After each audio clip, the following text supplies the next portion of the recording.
주님 안에서 인사를 나누고 싶은 사람, 어떤 사람일까? 오늘도 그 말씀을 묵상하게 될 겁니다.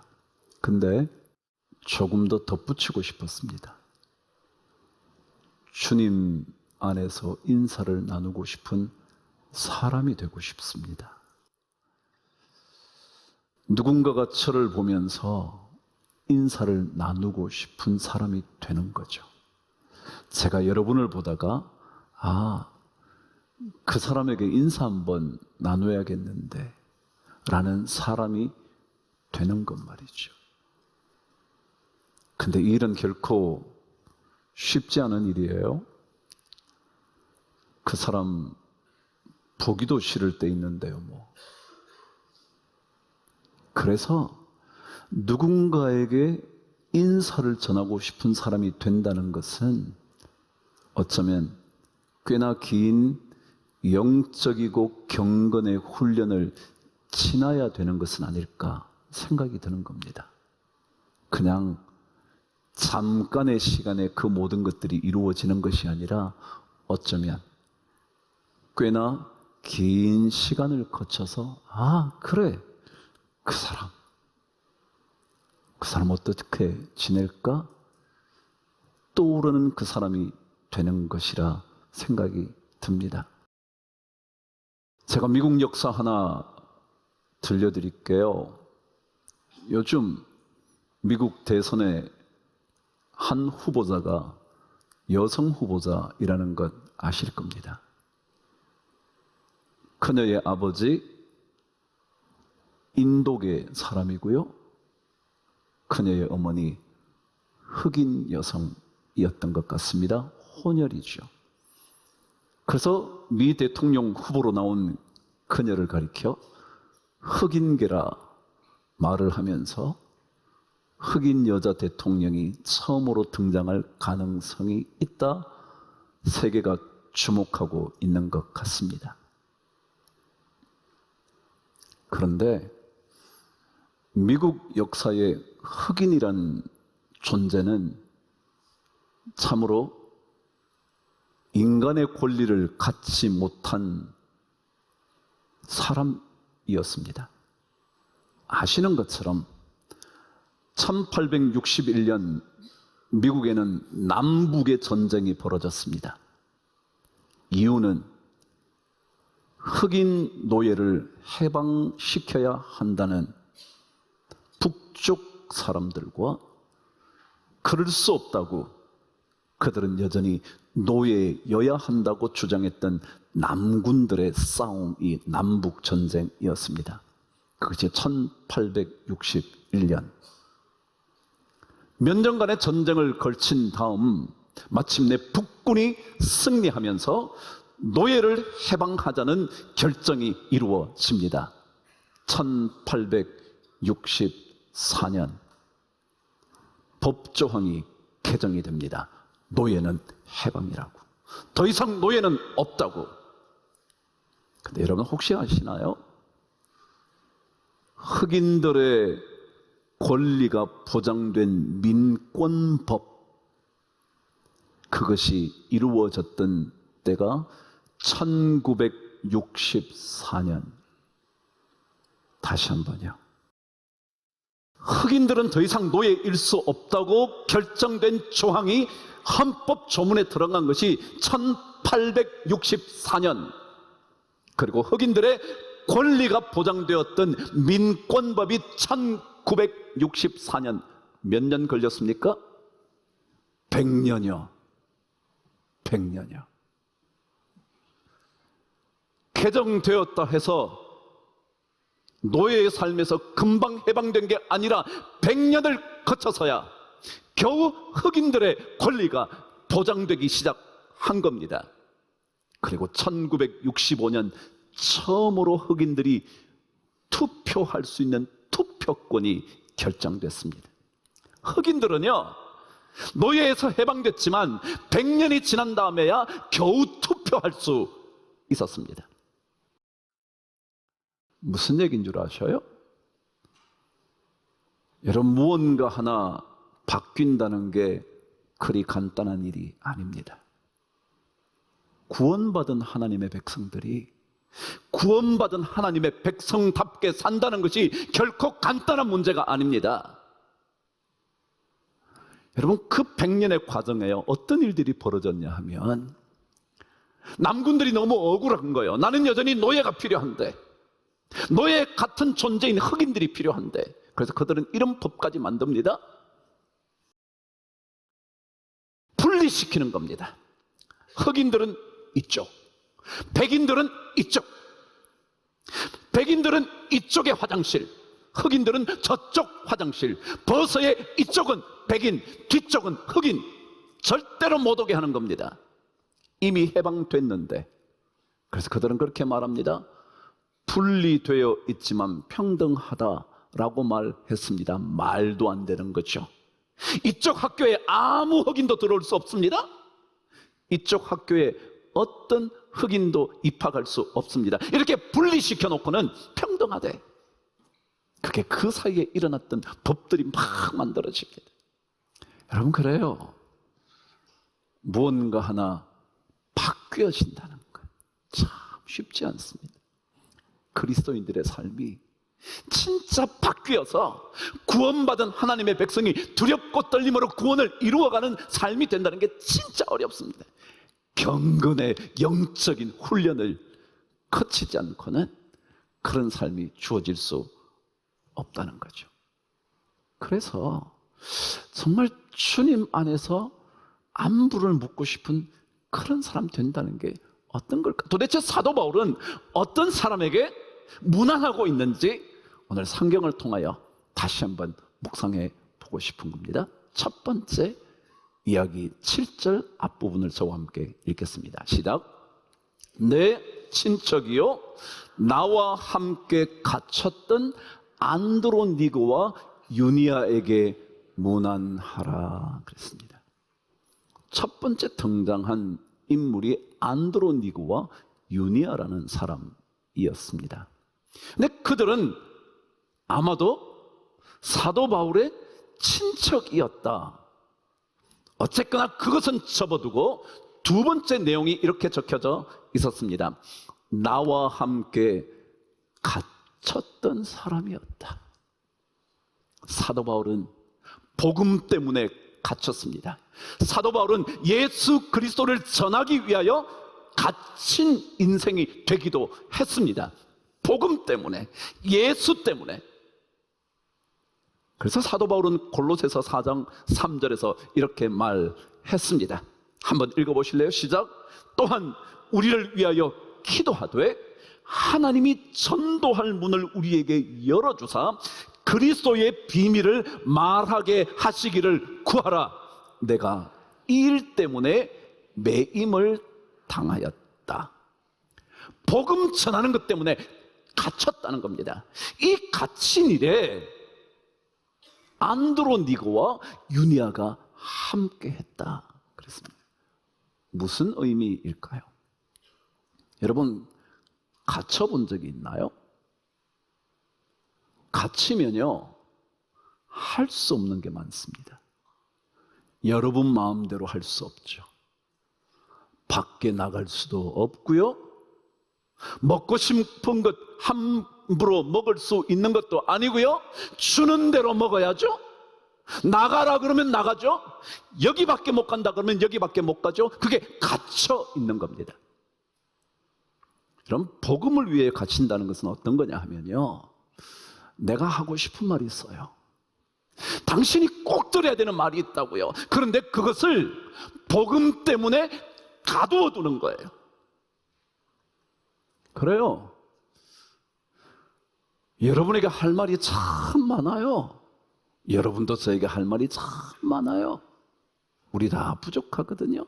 자식에게 할 말이 참 많아요. 해주고 싶은 말이 너무 많아요. 아니, 부모라고 당신이 듣지 않으려고 하지만 내가 당신에게 하고 싶은 말이 너무 많아. 그런데요, 예수님 때문에, 복음 전하는 일 때문에 그 말을 가두어 두는 거예요. 이게 갇혀 있는 인생이 되어보는 거예요. 내가 해보고 싶은 행동, 해보고 싶은 일들, 그런 것들이 있지만 복음 때문에 가두어 보는 거예요. 그 행동을 가두는 거예요. 내가 저런 짓도 해보고 싶고요, 저런 것도 해보고 싶고요. 그렇지만 복음 때문에 안 해보는 거예요. 가두어 두어야 되니까. 그게 갇혀 있다는 거예요. 우리의 당연한 권리임에도 불구하고 그 권리를 예수님 때문에, 예수님 복음 때문에 가두어 두는 거예요. 우리가 불러보셨던 찬송이 그런 거잖아요. 억울한 일 많으나 뭐요? 주를 위해 참는 것. 이게 가두어 두는 거예요. 내가 진짜 억울하죠. 이건 진짜 내가 100번이라도 내 권리를 주장해야 되는데 주님 때문에 참는 거. 이게 가두어 두는 거예요. 이게 바로 갇힌 인생이 되어보는 거예요. 그러면 무난하고 싶은 거예요. 그럼 제가 잘못한 게 참 많아요. 여러분이 저에게 막 쏟아놓고 싶은 게 너무 많을 거예요. 근데 그때 혹시 복음을 위해서 참는다면 저는요, 그 사람을 기억할 거예요. 그 사람에게 안부를 묻고 싶을 거예요. 그 사람이 자꾸 생각이 나는 거예요. 아, 그래, 그런 사람이었지, 그런 사람이었지. 여러분, 우리 자식들에게 얼마나 할 말 많아요. 야, 엄마 아빠가 너네들 위해 얼마나 고생하는 줄 알아? 그 말이 자식에게 들려지나요? 그래서 너무 억울해서 내가 헛살았지 그럴 때 있지 않나요? 근데요, 그때 예수 때문에, 복음 때문에, 내가 예수 믿는 목사만 아니었다면, 내가 예수 믿는 장로만 아니었다면, 내가 권사 직분만 안 받았다면 쏟아놓을 수 있지만 그것을 가두어 두는 거예요. 그 사람을 기억하는 거죠. 예수 그분 때문에 눈물을 흘려보고요, 예수 때문에 양보도 해보고요, 예수 때문에 조금 손해도 보고요. 그게 예수 복음 위하여 갇히는 삶이에요. 그걸 사도 바울은 경험했다는 거예요. 그걸 안드로니고와 유니아가 함께 해줬다는 거예요. 그래서 사도 바울은 무난하고 싶은 거예요. 야, 너네들 잘 있어? 잘 있어. 오늘 두 번째, 인사하고 싶은 사람이 되려면, 아니, 인사 받고 싶은 사람이 되려면 두 번째 7절의 뒷부분은 이렇게 기록되어 있습니다. 저와 함께 읽어보시죠. 앞부터 읽어볼까요? 내 친척이요, 나와 함께 갇혔던 안드로니고와 유니아에게 문안하라. 그들은 사도들에게 존중이 여겨지고 또한 나보다 먼저 그리스도 안에 있는 자라 그랬어요. 그들은 어떤 인물이었냐 하면 사도 바울보다 먼저 예수를 믿었대. 사도 바울은 아시는 것처럼 유대교인이었잖아요. 유대교를 믿고 있었던 사람이었는데 그가 예수를 다메섹에서 만났잖아요. 근데 그 만난 시기보다 훨씬 더 먼저 이들은 예수를 만난 사람이었대요. 근데 그들 앞에 뭐라고 적혀 있냐면 사도들에게 존중이 여겨지는 사람이었다 그랬어요. 존중이 여겨지는 사람. 그럼 누구에게 인사하고 싶으냐 하면요, 당연히 그렇지 않겠어요? 조금 존경하고 싶은 사람. 그렇지 않나요? 목사라고 다 목사입니까? 장로라고 다 장로입니까? 권사됐다고 다 권사답습니까? 그게 아니라 목사이어도 존중받는 목사요. 언론에 떠들썩하게 목사에 대한 얘기가 나올 때마다 저는 목사 타이틀을 떼고 싶은데요. 근데 진짜 목사로서 존중받는 목사요. 장로님, 진짜 존중하고 싶은 장로님. 맞아, 저런 장로님. 저분이 진짜지. 저분이 진짜지. 어떻게 저런 사람이 목사래? 어떻게 저런 사람이 장로 받았대? 교회가 그런 데야? 저런 사람도 장로 되는 거야? 저런 사람도 목사가 막 되는 거야? 여러분, 이거예요. 오늘 성경은 말해요. 사도들에게 존중을 받았대. 이들은 사도들도 아니었어요. 12사도에 속할 수도 없었어요. 그런데 그들에게 존중을 받았대요. 두려운 일 아닌가요? 그래서 야고보 사도는 그가 이렇게 말한 적이 있었어요. 3장 1절에서 말했어요. 너희는 선생된 우리가 더 큰 심판을 받을 줄 알고 선생이 많이 되지 마라. 목사 되지 말라는 거예요. 너무 많은 심판을 받을 것 같아서 앞에 나와서 말은 번지르하게 잘하는데 삶이 따라가 주지 않아서, 그래서 아무도 존중하지 않았어. 저런 목사라면 난 죽어도 교회 안 가. 저런 목사 있어 난 못 갈 거야. 예수 안 믿을 거야. 그럴까 봐. 존중이 여김을 받았던 안드로니고와 유니아에게 사도 바울은 무난했대요. 사람의 인정, 존중받는 일 참 중요합니다. 그 일이 우리에게 꼭 필요합니다. 복음 때문에, 예수 전하는 일 때문에 그런 겁니다. 어떤 자리에 있든지 말이죠. 그런데 오늘 성경은 사람의 인정을 받는 것보다 더 중요한 게 하나 있대. 그게 10절 말씀입니다. 나머지 8절과 9절은 이미 우리가 다 묵상했습니다. 나의 사랑하는 나의 동력자인 그런 사람들에게 무난하라. 10절 말씀은 오늘 또 다른 한 가지 중요한 인사 나누고 싶은 사람이 되는 것에 대하여 말합니다. 읽으실까요? 시작. 그리스도 안에서 인정함을 받은 아벨레에게 무난하라. 아리스토블로의 권속에게 무난하라. 뭐라고 적혀 있냐면 그리스도 안에서 인정함을 받은 아벨레. 말하자면 사람에게 존중받고 사람에게 인정받는 것도 중요한데 주님께 인정받는 사람, 그런 사람이 되는 거예요. 주님께. 수십 년 예수 믿었는데 저는 모태신앙이라 60년도 더 믿었는데 아직까지 주님께 인정받지 못하는 삶이 된다면 정말 부끄럽고도 부끄러우니 주님께 인정받는 것. 근데 여기에 인정받는다는 단어는 의미가 뭐냐면 테스트를 통과하는 것, 그래서 증명이 되는 것, 그것이었습니다. 테스트를 통과하는 겁니다. 이런 저런 테스트를 통과해서 마침내 이 사람이 증명이 된 겁니다. 그래서 어떻게 증명이 되냐면 쓸모가 있다, 쓸모가 있는 것으로 증명이 된다는 겁니다. 더더욱이 통과해보고 나니까 이건 진짜네? 진짜네? 가짜가 아니라 진짜네? 그것이 바로 인정받는다는 의미라는 거죠. 와, 진짜 그리스도인이네? 진짜 예수 믿는 사람 같네? 그렇다는 거예요.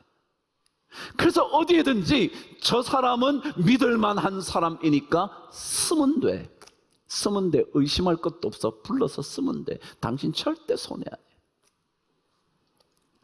안 해. 우리는 여러 테스트를 잘 통과해야 합니다. 예를 들면 시간의 테스트를 통과해야 합니다. 한두 해는 잘할 수 있습니다. 한두 해는 사랑할 수 있습니다. 그러나 10년을, 20년을 변치 않고 30년을 사랑하기는 쉽지 않습니다. 세월의 테스트를 통과해야 인정받는 하나님의 사람이 됩니다. 특별히 세월의 테스트를 통과한다는 것은 고난의 시간을 통과할 줄 알아야 된다는 거예요. 어려울 때에도 조금만 힘들면 다 팽개치고 나 못해, 나 더 이상 유지할 수 없어. 그게 아니라 힘들지만 그래, 고난의 테스트를 통과해야 진짜가 되잖아. 제뉴인, 가짜 가죽이 아니라 진짜 가죽이야. 재물의 테스트도 해야 돼요. 주님 말씀하신 것처럼 재물과 하나님을 겸하여 섬길 수 없나니라. 재물을 얻게 됐을 때 내가 탐욕으로 삶을 끌고 갈 거냐, 아니면 이 재물을 하나님을 위하여 쓸 수 있느냐, 이 테스트도 지나가야 된다는 거예요. 그것만이겠습니까? 사회적인 지위의 테스트도 지나야 합니다. 교회에 무슨 위계 질서가 있겠어요? 근데 우리 그렇게 말하잖아요. 평신도에서 뭐가 돼요? 집사가 돼요. 집사가 되고 권사가 돼요. 권사가 됐다가 장로가 돼요. 마치 위계 질서가 있는 것 같다면 이 모든 위치에서 인정을 받는 거예요. 우리는 신분이 높아진다고 주님과 멀어진다면 인사받을 만한 사람이 될 수 없다는 거죠.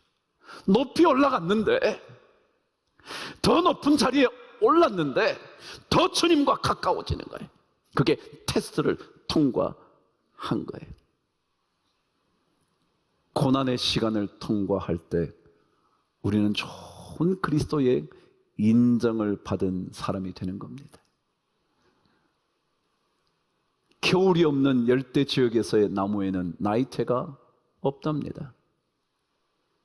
그리고 열대에서 자란 식물일수록 향기가 없답니다.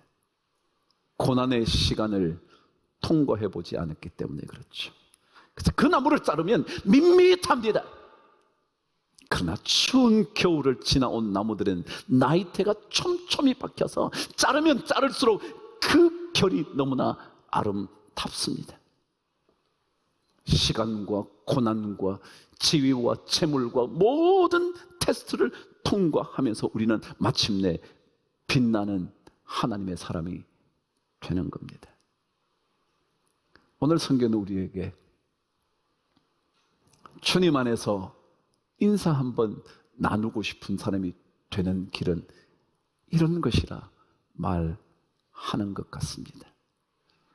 단순히 한두 해 지나서 결정될 문제만은 아니고 말이죠. 마치 흑인들의 인권이 100년의 세월을 지나서야 겨우 이루어졌던, 지금도 여러분 아시잖아요. 백인 경찰들이 흑인 범죄자에게는 가차없이 총을 쏠 수 있다는 거예요. 백인들에게는 거의 쏘지 않는 총을 말이죠. 아시아인들에게, 히스패닉인들에게. 이거는 쉬운 문제가 아니거든요.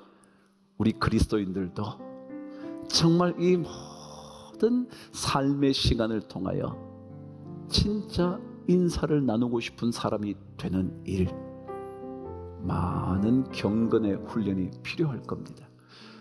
그래서 어쩌면 사도 바울이 이것을 위하여 마지막 인사에 이런 이야기들을 남겨둔 것은 아닐까 싶으네요. 우리 모두 서로에게 인사 좀 나누고 싶은 인물 되면 좋겠습니다. 저도 목사로서 더 경건의 훈련을 해보겠습니다. 여러분들도 신앙인으로 그 경건의 훈련을 잘 이어갈 수 있게 되기를 축복합니다.